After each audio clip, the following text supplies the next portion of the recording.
Olá, eu sou a Mariana Poli, sou psicóloga. Eu sou a Lilda Mazzoni, psicóloga. E sejam bem-vindos ao nosso canal Teorias da Mente. Aqui nós vamos falar sobre todos os temas da psicologia para ajudar você no seu dia a dia.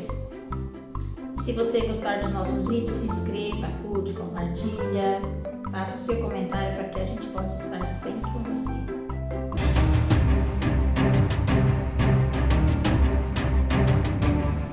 O vídeo de hoje é sobre as fases do luto. Segundo a psiquiatra Elizabeth Kubler, existem 5 estágios característicos do luto. São eles: negação, raiva, barganha, depressão e aceitação.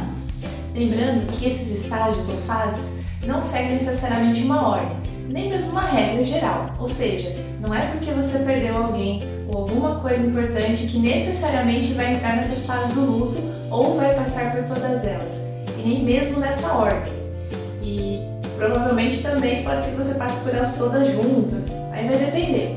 E agora a gente vai explicar para vocês essas 5 fases. A primeira fase é a negação. Ela vem carregada de fortes emoções, tal como dúvida, arrependimento, solidão, tristeza.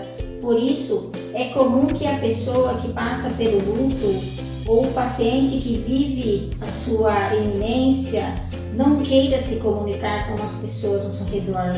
E por isso, esta fase pode ser chamada também de isolamento. Essa parte do ciclo tem um mecanismo de defesa temporário do ego contra a dor psíquica diante da morte. Mas o que é o ego? O ego é um momento de reflexão que acontece entre o id, que são as nossas vontades primitivas, e o superego, que é o nosso senso de ética e moral. Nessa fase é normal que a dor não fique por muito tempo, pois logo ocorre a aceitação parcial. Também é comum que a pessoa fale algo e negue em seguida, quando estiver saindo desse ponto para ir para o próximo. Como podemos lidar com a negação, Vitor? Como ela é uma fase em que tanto o paciente quanto o enlutado encontra-se em estado de choque e bastante entorpecido pela situação, geralmente a pessoa se pergunta como pode continuar, se pode continuar, quais os motivos tem para seguir em frente, entre diversos outros questionamentos que a fazem buscar de uma forma que possa viver a cada dia. Então, pode parecer estranho, mas tanto a fase da negação como o estado de choque contribuem para que a pessoa passe por esse momento, tornando-se a sobrevivência possível, e dando estímulo aos seus sentimentos, onde precisam ser vividos, como tristeza, por exemplo. Essa fase, como as outras, ela é uma forma da natureza de nos mostrar que podemos conseguir lidar com a perda. Aceitando essa fase, assim como a dura realidade, ela traz sem perceber. Assim se dá o início ao processo da cura.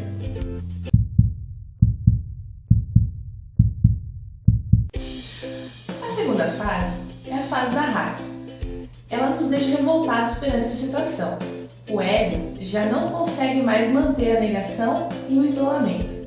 Por isso, o indivíduo que enfrenta uma doença se questiona de diversas formas, tais como: eu nunca fiz nada de errado para ninguém, então por que isso está acontecendo comigo? Ou então, eu não terminei o que eu tinha para fazer em vida, por que eu estou indo embora? Já nos casos das pessoas que perderam alguém, a principal reação que surge são as de raiva de quem lhes deu a notícia, do que causou a morte, ou também uma possível pessoa que poderia ter evitado o óbito, podendo até mesmo questionar as ações de Deus, transformando em um ser injusto, ou desenvolvendo também reações totalmente imprevisíveis. É complicado para a pessoa que está vivenciando essa fase se relacionar com outra. Mesmo assim, é importante que ela saiba que tem com quem contar quando a pessoa precisar, tá? Isso me lembra também que quando meu irmão faleceu, tem uma história assim também que eu vi um programa de luto, para dar um exemplo para vocês, eu fiquei me sentindo muito culpada por não estar lá com ele naquele momento que ele cometeu suicídio. Eu pensei, por que eu não fui lá conversar com ele, dar um abraço nele, tentar evitar? Mas hoje em dia, depois que eu passei por essa fase da raiva, da culpa, eu percebi que não tinha o que fazer. Eu conversei várias vezes com ele, eu quis ajudá-lo de diversas formas, mas não teve como evitar naquele momento. Ele estava muito doente, muito depressivo e não conseguiu superar. Então, eu estando lá ou não ia mudar muita coisa. Talvez naquele dia não fosse acontecer nada, mas em outro provavelmente sim. Então, é normal todo mundo passar por isso, tá, gente? Por isso que eu te dei o exemplo do meu irmão. O primeiro passo é que a pessoa ela deve se dar no sentido de entender que esse estágio faz parte e é verdadeiramente necessário dentro do processo de cura. Assim que o indivíduo deve dispor, sentir raiva, mesmo que no momento em que ela surgir, tenha-se a impressão de que ela nunca vai passar. É importante se deixar viver essa emoção, já que quanto mais a pessoa, seja paciente ou enlutada, permitir que ela venha à tona, mais chances tem que ela se dissipe com o tempo e que o processo de cura realmente tenha o efeito esperado. Então, gente, é bom viver essa sensação mesmo.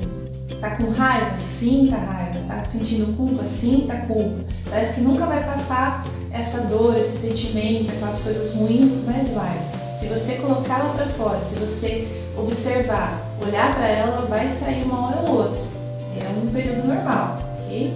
Então, compreender que por baixo da raiva, que existe na verdade é a dor, que é natural nos sentirmos abandonados, que por mais que cause estranheza, a raiva ela pode trazer força, servir como uma âncora, uma estrutura, quando a pessoa sente que não tem nada. Isso contribui significativamente para que a fase da raiva seja superada.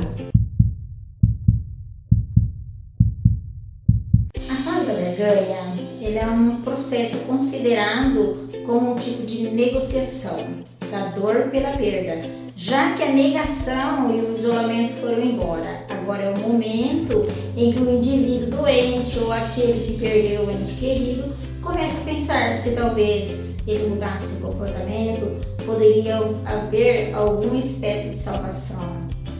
A conclusão são as reflexões como ser uma pessoa melhor, fazer promessas, pacto com Deus, para que dessa maneira seja possível receber uma graça ou um milagre, efetivamente falando. Isso. E como que a gente deve lidar com isso? A forma de lidar com as situações e sentimentos trazidos por essa fase é tomar consciência de que nesse momento surgirá uma infinidade de declarações que vão sempre permanecer em si. A intenção da pessoa é voltar no tempo na tentativa de encontrar uma forma de impedir que o pior aconteça ou de reverter o que já de fato aconteceu. O processo é de se conscientizar que, na verdade, o que está por trás da barganha é a culpa por acreditar que se poderia ter feito algo diferente, tanto ao longo da vida quanto para evitar o pior.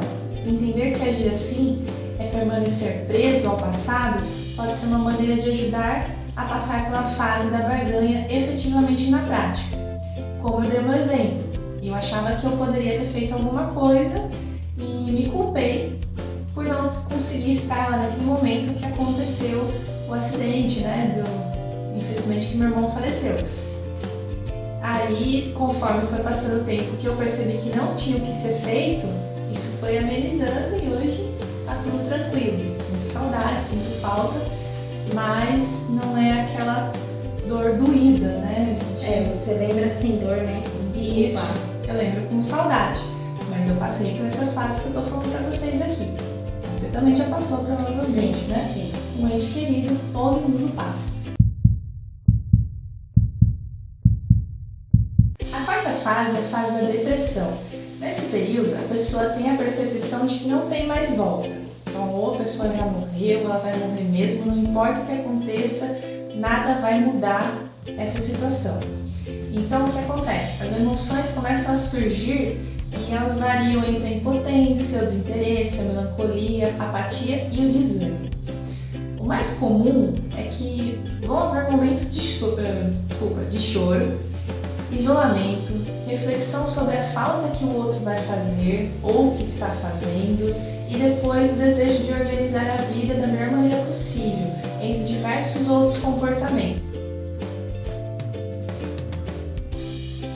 Para quem está passando por esse momento, o primordial é entender que a fase da depressão não necessariamente se configura como uma patologia em si, uma vez que seu surgimento é natural e trata-se da resposta mais adequada quando a iminência da morte após uma grande perda. Deixar de lado a ideia de que a depressão pode ser algo natural ou uma situação ser corrigida é um dos caminhos que se deve seguir nesta etapa.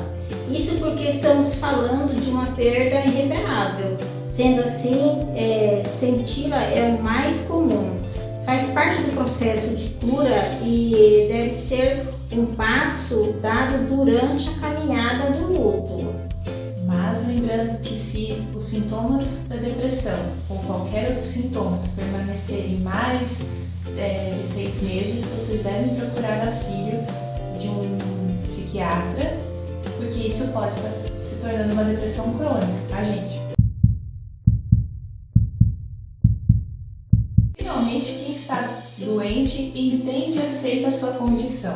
E quem aqui ficou passa a ter o seu sofrimento um pouco mais suavizado. Não é um cenário feliz, mas é um cenário de tranquilidade para a pessoa em si, para quem está em sua volta. A mudança do ponto de vista almeja a paz de não ter que lidar com a negação, a rebeldia ou o desespero. Nessa fase, a pessoa reflete e percebe o momento com mais congruência.